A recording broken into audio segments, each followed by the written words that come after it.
नमस्कार। संध्या समाचार में आपका स्वागत है।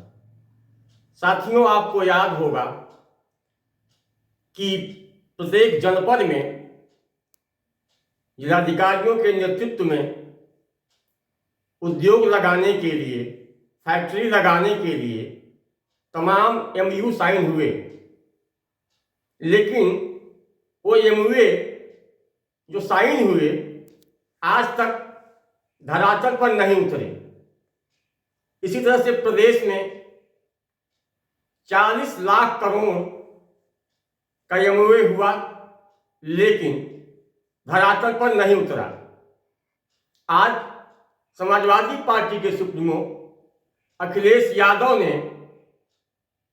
एमओयू को लेकर, आयुष्मान घोटाले को लेकर तमाम तरह के आरोप देश और प्रदेश की सरकार पर लगाए हैं।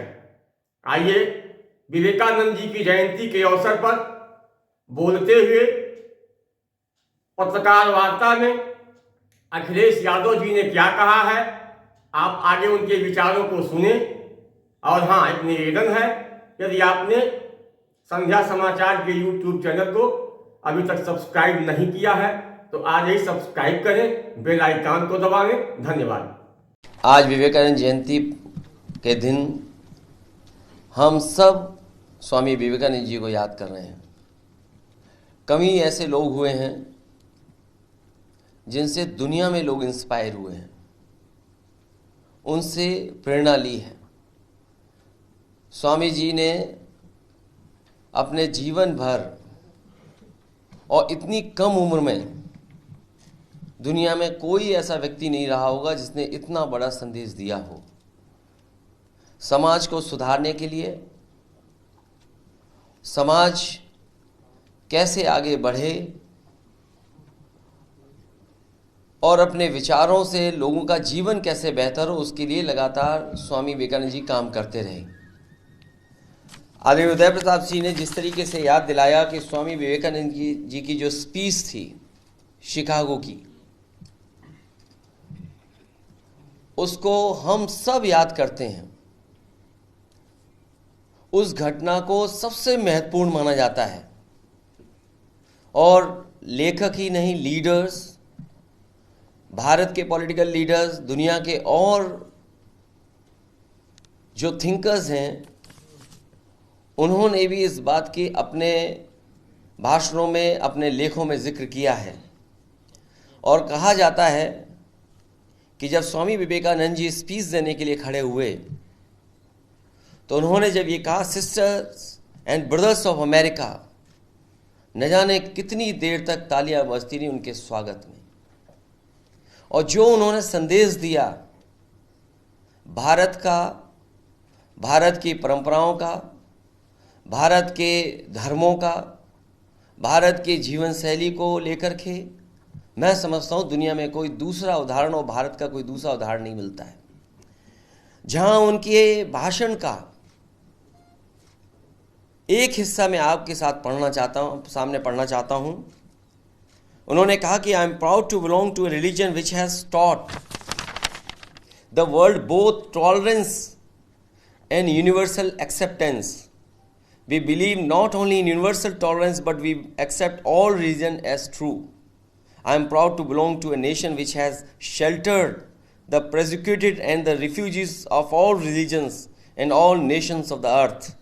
I am proud to tell you that we have gathered in our bosom the purest remnant of the, और कंटिन्यू की उन्होंने स्पीच, जो उन्होंने दिशा दी कि गरीब की सेवा, कमजोर की सेवा, मानव की सेवा ही सबसे बड़ी है।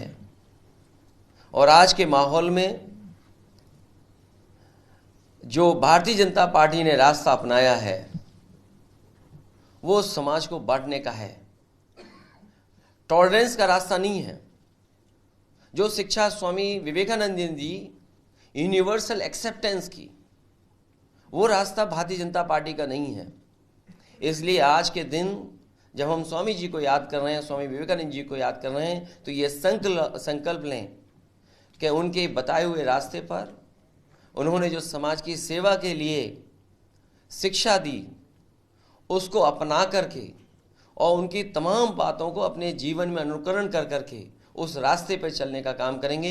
यही सच्ची श्रद्धांजलि उनको होगी। उस पर क्या कहेंगे? पत्रकार साथियों, ये वो लोग हैं जो अपनी नौकरी को लिए, जिन्हें नौकरी मिलनी थी, मिल चुकी थी, या कहीं घोटाला हुआ है, आरक्षण को लेकर, वो छात्र, नौजवान, युवा बैठे हैं। लेकिन सवाल इसके साथ साथ ये भी है, मैं आज आपसे कह रहा हूँ, आज युवा दिवस पूरे देश, जहाँ भी लोग विवेकानंद जी को मानते हैं वहाँ याद कर रहे होंगे और मनाते हैं।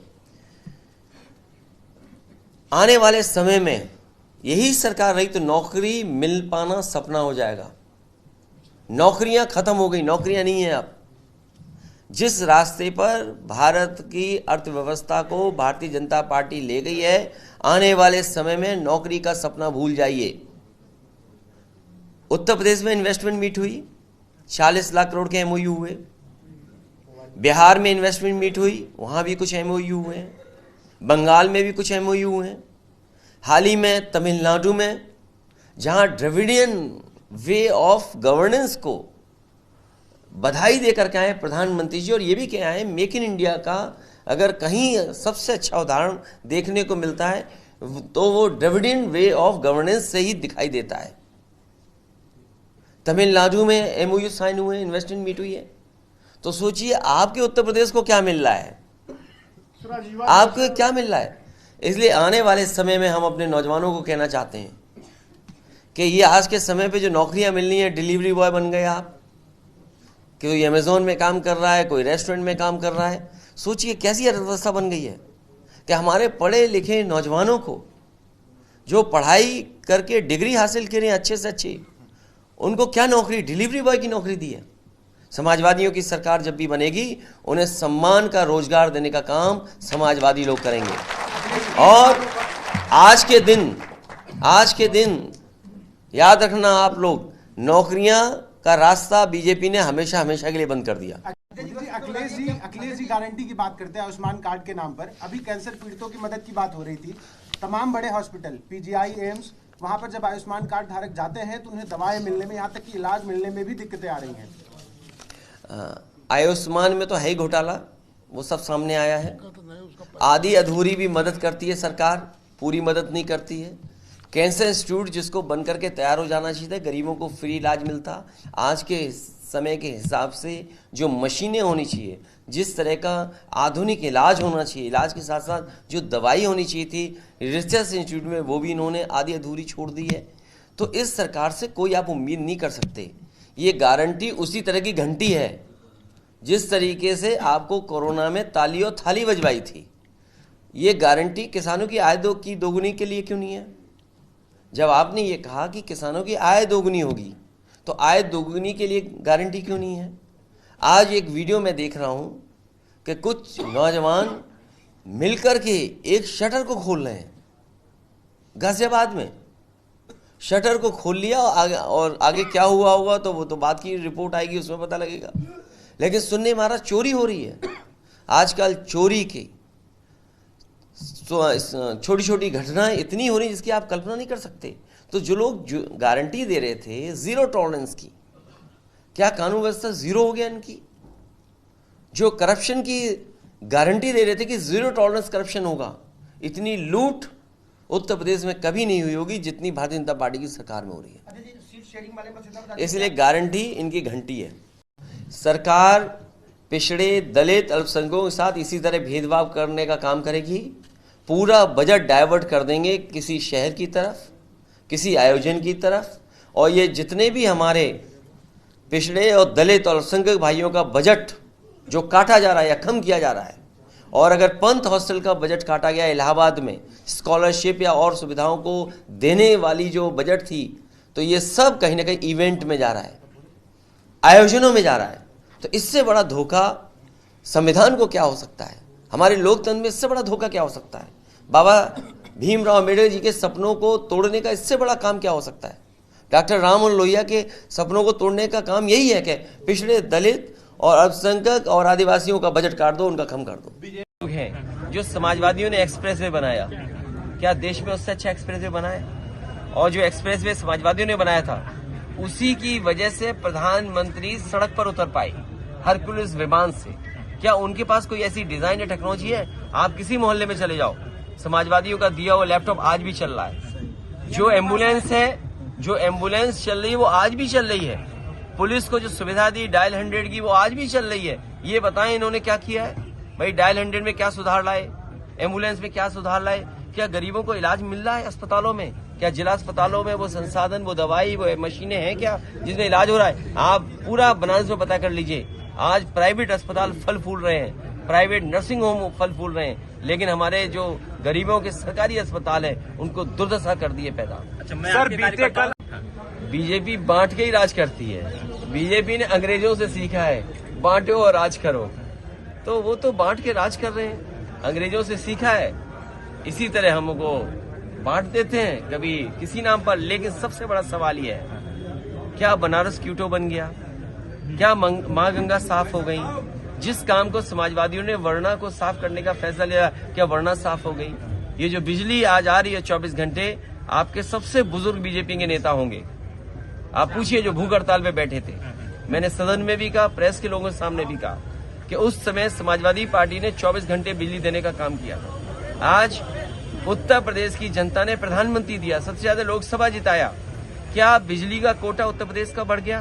क्या आपको बिजली महंगी नहीं खरीदनी पड़ रही? क्या हर घर में बेरोजगार नहीं बैठे नौजवान? महंगाई आपको नहीं परेशान कर रही है? इन सवालों का जवाब भारतीय जनता पार्टी के पास क्या है? और बैंकों को जिस तरीके से डुबाने का काम किया, बड़े लोगों का 10 लाख करोड़ पैसा माफ कर दिया, किसानों का कर्ज क्यों नहीं माफ किया? अभी हम फ्लाईओवर पे चढ़े, हमें सबसे पहले जानवरों के दर्शन हो गए। हम अगर सांड गाएंगे तो बीजेपी कहेंगे नंदी का दर्शन हुए। यही फर्क है उनमें और हम में। सर अभी